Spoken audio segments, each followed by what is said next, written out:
What's up, fam?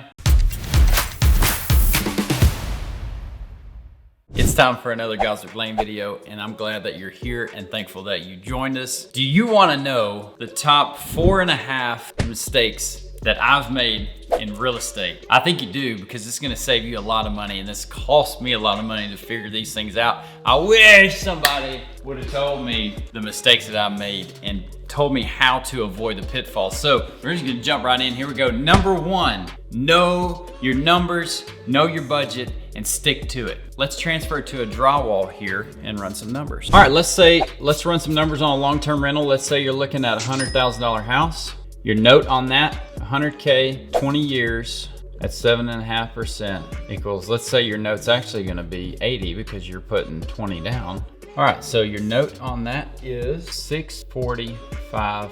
Let's say for imagination's sake, 22. And you may say, where are you gonna find that? I don't know, look hard. But there are still some out there. Even in our area, a buddy just called me about a 3.2 that he bought, or he's buying for 80, and he's gonna put 30 in it to rehab and then sell it or rent it out. So that's $645 a month. That's your P&I. Your T&I, let's just say that's gonna be 300 a month. So your P&I on 100K, 80K, you put 20 down, $645 a month. And your T&I is 300 a month. So you're at 945, a little bigger, so you can see that. And then let's say you put in 165 a month for vacancy and repairs, which is gonna be somewhere around 10%. So, sorry, 155, we're making these. So that puts you at 1,100 total a month that you're in for that property. Well, you can kind of work backwards from there. What do you want to cash flow? Let's say you want to cash flow $400 a month on this property. So you would need to charge $1,500 for this property. Is that doable? I don't know.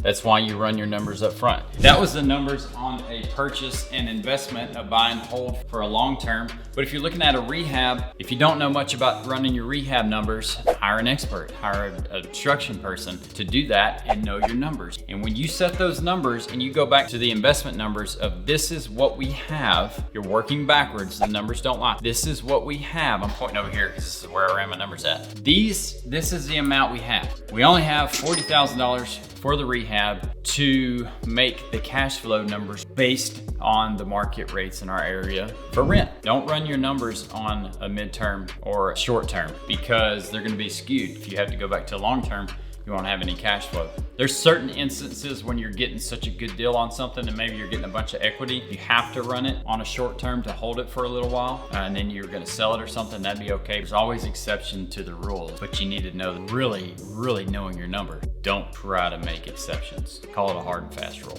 Number two, don't get emotional about the property or the deal. Getting emotional about the property is the first thing that will cause you to go over budget. And also not knowing your numbers will cause you to go over budget. Listen, you're not gonna live there. Don't do it exactly how you would do it. Figure out what it needs to bring in what the market rate is at or above. Quartz countertops are not gonna bring you any more money than your low-end granite. It's just not, maybe $8 a month more. It's not gonna pay off. So I said don't get emotional about the house or the property.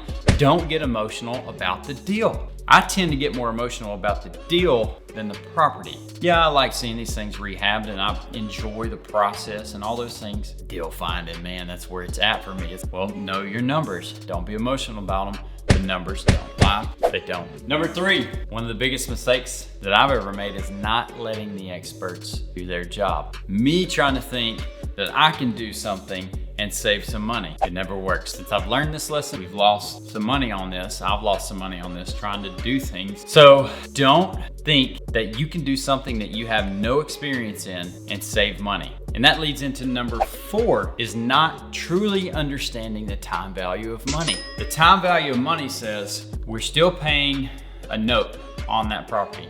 Now we have insurance, which insurance is I can't remember the technical term for it, but it's hazard insurance and you pay for it for either 6 months or a year and you don't get reimbursed on that, so that's negligible. Not only that, the time value of money and not hiring experts, that's why 3 and 4 go together. That $3,000, it's gone forever. It'll never come back. But you know what else is gone forever? The 3 months of revenue that we would have brought in from that place. I have a hard time shutting this stuff off, holy moly. So back to the time value of money and not hiring experts. What I gave you the $1,000 a month's cash flow was our low end. So if it cost us $6,000 more to hire that good contractor to finish out what we're trying to finish out, at the low end $1,000 a month cash flow, well, we don't know that. We want to try to be really good and do a really good job. Maybe we actually do $1,500 or $1,800 cash flow.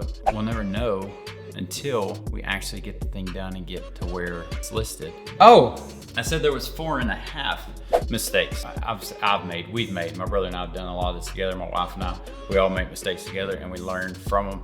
Our biggest mistakes are the biggest opportunities to learn, and these mistakes have cost us thousands and thousands of dollars. So we have to learn if we don't want to continue to just,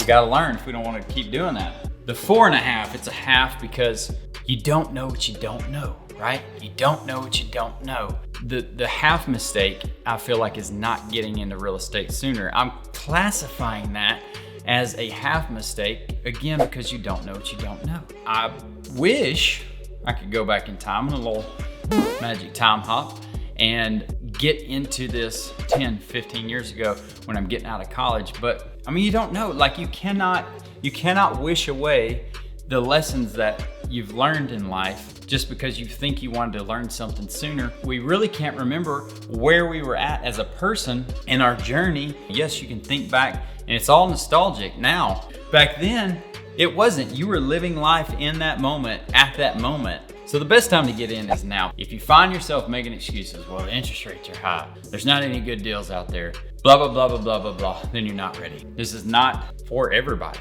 And that's okay. Okay, that's it. Enough mistakes and lessons. Wah! Join us on the next one. If you're getting value from this content, I give you good value, you hit that subscribe button. That's our contract. I don't know. How's that sound? Y'all let me know in the comments.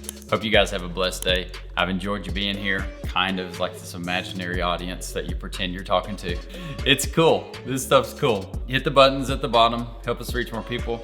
Love God, love others, and let your work reflect that. We'll catch you on the next one.